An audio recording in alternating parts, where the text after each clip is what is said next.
Here is an Asian woman exposing the racist mindset of some in the Asian community towards freedmen Black Americans. Check it out. As for what I was told in the home behind closed doors when I was growing up, that's not the most fun trip down memory lane, but I always like to be honest about acknowledging anti-Blackness among Asian Americans, especially when the call is coming from my own house, so here we go. I first became aware of my mom's anti-Blackness when I started kindergarten, and it mostly centered around avoiding interactions with Black people and not allowing me to be exposed to anything that she considered Black culture.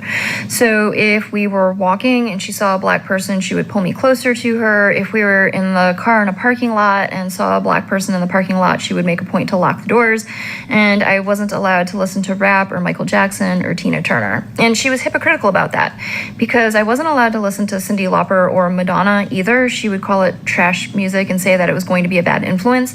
But if it was a white artist, it was not racialized. It was only when it was Black artists that it was racialized. And another thing that I think is kind of typical is, as a musician, there were a lot of Black artists whom she respected and enjoyed, but she would always say that one Black artist is the exception, the rest are bad influences. When I went to school, if I came home and said I made a friend, her first question would be white or Black. And that drove me nuts, because in preschool, I dealt with a lot of bullying and discrimination because of being Asian. So it didn't make sense to me that she wanted me to turn around and do that very same thing to my Black classmates, whom she knew nothing about, on the basis of their skin color. And when I wouldn't stay away from my Black friends, she would resort to making up justifications as to why it was harmful for me. She would say they're going to hurt me and they're going to be a bad influence because they fight and they swear and they're not good students. And of course, none of that was true. And in my household, it was not physically or emotionally safe to voice your opinions, but about that I would, because it literally angered me. And then she would resort to physical violence. And that sealed the deal in my mind that prejudice is purely irrational, because none of her claims had any basis in reality, and that's why she had to resort to physical force. Unfortunately, I think that when parents resort to intimidation and violence to instill prejudice in their children, a lot of times it works. But I was very lucky, because the principal of my elementary school was a Black woman who implemented a program called Students Educating Each Other About Discrimination. And that wasn't centered on racial discrimination, it was about discrimination in general. But in that program, we learned to have discussions about discrimination and to identify it and disrupt it. Which at that age just means if you witness discrimination, say it's discrimination and articulate how you know that it's discrimination. So from learning that very powerful tool at school, I was able to identify that what my mom was doing at home was wrong. Additionally, the principal was a Black woman, so I had a Black woman in a position of leadership as a role model. And in my school district, she wasn't a token. They really valued Black leadership, from teachers to administration, guidance counselors, all the way up to superintendents. And so I was surrounded by Black role models who made me see that reality did not line up with what my mom was trying to teach me. The straw that broke the camel's back was sometime around the ages of between 7 and 9. I was planning a birthday party, and I told my mom that I want to invite my friend Keisha, which I knew was going to be an issue, but I thought I would try. And she said no, and I said, fine, then I don't want to have a birthday party, and she made me have the birthday party. So now that felt like that's not only cruel to me, but that's cruel to my friend Keisha, whom you don't even know because you refused to meet her. Shortly after that, we were walking in the mall, and my mom did this thing that she often did, which is she sees Black people minding their own business, and under her breath, she mumbles a derogatory term in Chinese for Black people. And I remember I pulled back on her hand and faced her, and I said, they are not doing anything. You don't know them. The next time you do that, I am going to go up to them and I'm going to tell them what you said. And believe it or not, the fear of exposure by me actually made her tone it down, and she stopped doing that in public. Fortunately, my mom did not live and die that way. In later years, she came around to seeing and later openly admitting how wrong she was. In her older age, one of her best friends really was Black, and my mom admitted to her friend what her previous attitudes had been and why. And from those conversations, I was able to gain some insight as to what my mom's motivation was for her anti-Blackness. Because I think most people feel, since Asian Americans also are harmed by white supremacy, how does it make any sense for Asian Americans to be anti-Black? My mom spent most of her young life in Hong Kong when it was under British occupation, and then in the 1950s, she came to the United States when she was 16 years old. Generations before my mom, her family had been living in and doing business around Shanghai, Hong Kong, and Macau, which were French, British, and Portuguese occupied areas. So she was heavily indoctrinated into anti-Blackness in Hong Kong, where she had no exposure to Black people that would have shown her a different reality.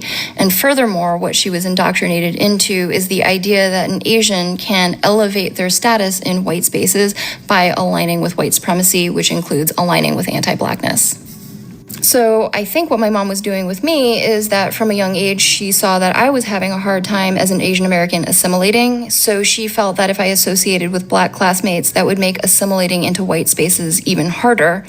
And she was concerned that associating with Black classmates would negatively impact my status in white spaces. Well, we all know with me that the outcome was I understand very clearly what spaces I want to be part of and what spaces I don't.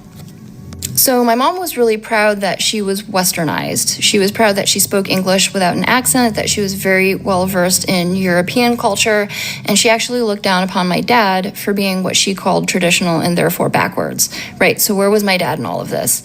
My dad grew up in Taiwan, where he had no exposure to Black people, but he also had very little exposure to Western media. I think when he came to the United States, he was a bit uncertain around Black people because of the lack of familiarity and the slight media bias, but it only took a very little being around Black people to see that prejudice is irrational and that it serves a white supremacist agenda that he doesn't want to uphold. As I said before, in my household, it wasn't physically or emotionally safe to voice opinions that differed from my mom, so I do understand why my dad didn't speak up when my mom was being anti-Black. He had a hard enough time keeping my brother and I safe. However, what he would do is when it was just my dad and I, he would make sure to teach me or give me resources about accurate Black history. So for example, a lot of my mom's rhetoric surrounded musicians. So my dad would teach me about Berry Gordy, Chuck Berry, Marian Anderson, Jesse Norman. If the claim was that Black people don't value education, he would tell me about Black scholars, academics, and scientists, and so on. So that, in a nutshell, is what I was told at home behind closed doors when I was growing up. White supremacy and European colonialism have left a powerful global imprint on how different racial and ethnic groups, including Asians, view Black people, particularly descendants of American slavery, also known as freedmen. During the 15th to 20th centuries, European colonial powers imposed a racial hierarchy that placed whiteness at the top and Blackness at the bottom. This racial caste system was reinforced through propaganda, religion, education, and violent coercion. In many colonized Asian countries, Western powers portrayed Black people as savage, unintelligent, and inferior, often to justify slavery, colonization, and exploitation. These ideas were institutionalized in colonial schools, media, and churches. In China and Japan, Western racial theories influenced early 20th century views, encouraging the adoption of anti-Black stereotypes even in places with limited direct contact with African or Black American people.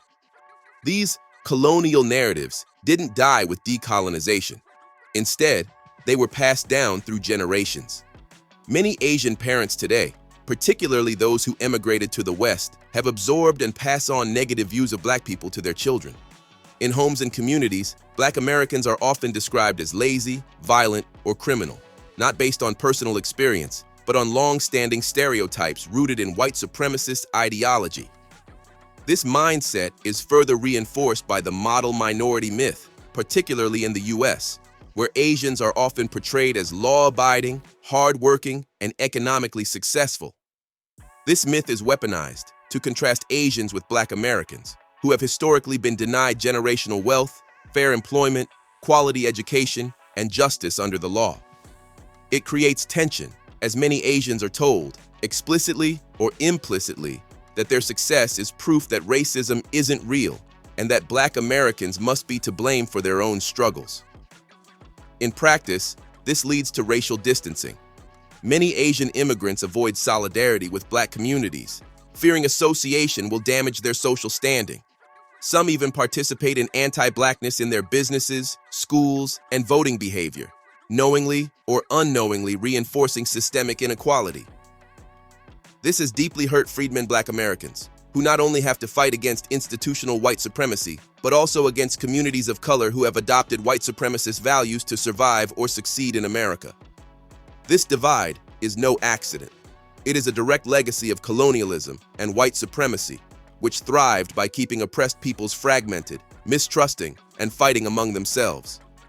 Tell me what you think about this topic. Hope you find the information in this video informative.